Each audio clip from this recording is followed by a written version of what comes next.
সুপ্রভাত। শীতকালে বারান্দা বসে রোদ পোয়াতে কি ভালো লাগে না? আর যেমনি এই জানুয়ারি মাসটা পরে, স্পেশালি পৌষ মাসটা, তখন মনটা কিরম যেন একটা পিঠে পিঠে করে। তখন মনে হয় একটুখানি পিঠে খাই, পাটিসাপটা, দুধ পুলি, এইসব। আজকে ভীষণ পাটিসাপটা খেতে ইচ্ছে করছে।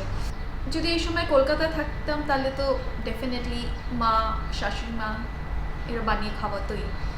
কিন্তু এখন এখানে আমার কাছে না তো মা রয়েছে না শাশুড়ি মা রয়েছে যে বানিয়ে দেবে, তো মনে হচ্ছে নিজেকে বানিয়ে খেতে হবে। তাহলে যাই, পাটিসাপটা বানাই আজকে। তোমরাও চলো আমার সাথে। মাকে কল করে ঝটপট রেসিপিটা জেনে নিয়ে আমি এই পাটিসাপটাগুলো বানিয়েছি। ভালো লাগছে না দেখতে? চলো এবার দেখাই আমি কি করে বানালাম। 1 বাটি সুজি, 1 বাটি ময়দা, 2 বাটি গুড়, নারকেল, দুধ আর চিনিটা নিজের হিসাবে। আমি সুজিটাকে দুধের মধ্যে ভিজিয়ে রেখে দিচ্ছি অ্যাটলিস্ট 6 আওয়ার্সের জন্য। এতে সুজিটা একদম সফট হয়ে যাবে, মিক্সড হয়ে যাবে একদম।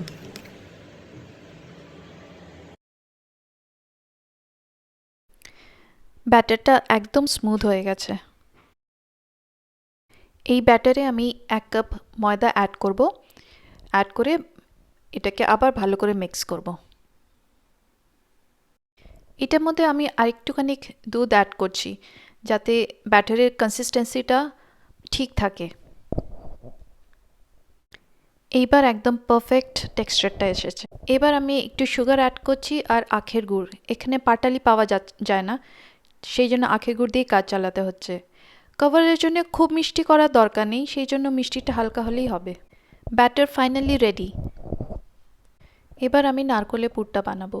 নারকেলের পুরের জন্য আমি কড়াইতে একটু জল গরম করছি। জলটা একটু ফুটে আসলে আমি ওটার মধ্যে গুড় মিক্স করে দিচ্ছি। পাউডার গুড় বেশিক্ষণ লাগবে না মিক্স হতে। যেমনি ভালো করে মিক্স হয়ে যাবে, এবার এটার মধ্যে আমি নারকেলটা দিয়ে দিচ্ছি। আর নারকেলটাকে ততক্ষণ কুক করব যতক্ষণ না ওটা একটা থিক কনসিস্টেন্সি চলে আসবে। আমার মনে হচ্ছে আমি জলটা একটুখানি বেশি দিয়ে দিয়েছি, আর একটু কম জল দিলে ভালো হতো। এটা শোকাতে অনেকটা টাইম লাগবে। যাই হোক, অনেকটা টেনে নিয়েছে, একটু সময় লেগেছে ঠিকই, প্রায় হয়েই এসছে। জলটা টানতে এতটাই সময় লাগলো আমি একদম টেনশন খেয়ে গেছিলাম। মাকে আবার কল করে জিজ্ঞেস করলাম যে শোকাচ্ছে না কেন, এতটা সময় কেন লাগছে। তখন মা বলল যে অতটা জল দেওয়া দরকারই ছিল না, সামান্য একটুখানি জল দিলেই হতো। যাই হোক, পুরটা রেডি। এখন আমি এটাকে প্লেটের মধ্যে নিয়ে নিচ্ছি, দিয়ে এটাকে ঠান্ডা করতে দেবো।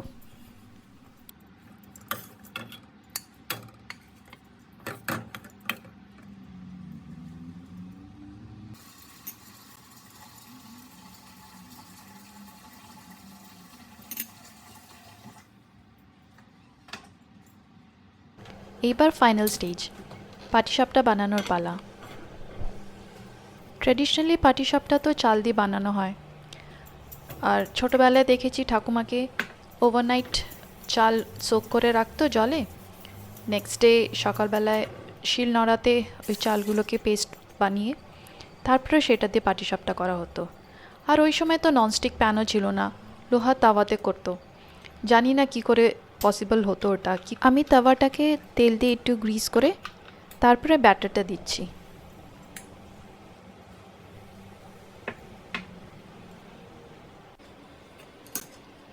পাটিসাপটার একটা পিঠ হয়ে এসছে। এবার আমি নারকেলের পুরটা দিয়ে দিলাম, দিয়ে এবার আস্তে আস্তে এটাকে রোল করছি। খুব জেন্টলি করতে হবে, একটু সাইড দিয়ে বেরিয়ে আসছে, দ্যাটস নর্মাল, হতেই পারে। আমার পাটিসাপটা রেডি। বেশ অনেকগুলো বানিয়ে নিয়েছি। এবার তোমরাও ঝটপট করে বানিয়ে ফেলো। সবাইকে পৌষ সংক্রান্তির শুভেচ্ছা। ভালো থেকো। টিয়া, পাটিসাপটা বানিয়েছি, খেয়ে দেখ এরকম হয়েছে।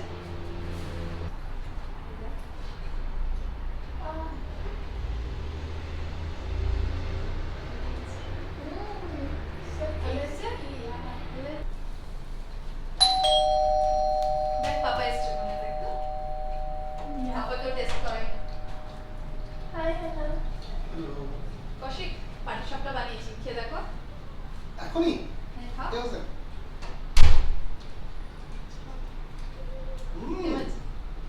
ভালো আছে? আমি তাহলে একটু খেয়ে দেখি।